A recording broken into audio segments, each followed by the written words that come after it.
Hi folks, Chocolate Yoddah here, spelled Yoddah because film studios are litigious. I was just listening to a talk on wisdom, and it was really interesting. Someone was talking about the Bible and citing this story and that story and talking about God did this and Jesus did this and Adam and Eve did that. And what was great was that the host asked one question, and very respectfully, because in general he's a very polite, nice guy, and he just said, hey, this story about Adam and Eve kind of has me curious about incest. What's the story there? If it was just Adam and Eve and they had children, then, what happened?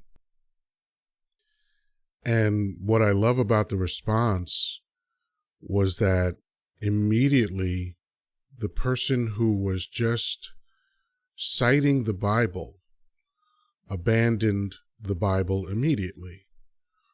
It was something like, well, we know that it wasn't exactly like that, and then there was this and this other thing and this other variation that's not written in there.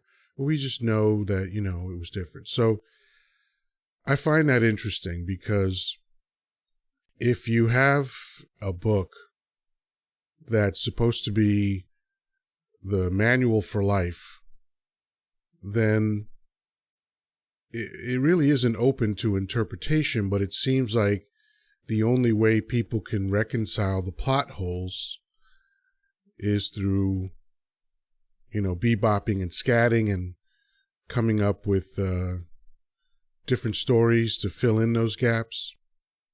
It's always been fascinating to me that one question on the contents of the Bible is usually enough to throw somebody way off. Because, generally speaking, if those questions get answered based on the content of the Bible, then you start to see the fallacy of it. And I don't blame anybody for believing what's in it. Believe what you want. Whatever gets you through the night is all right, as John Lennon said. I get it. We're just primates, talking monkeys, on a rock that's spinning at 1,000 miles an hour while it hurls through space at 24,000 miles an hour. Nobody knows where we came from, why we're here, or where we're going next. And that can be stressful. So, imagine a prehistoric man sitting there watching the sun disappear and staring at that spot, hoping it comes back, only to have it appear behind him the next morning. And trying to figure out what that's about. What happened there? Who did that? What did that? And eventually people created religion for that. And, again, I get it.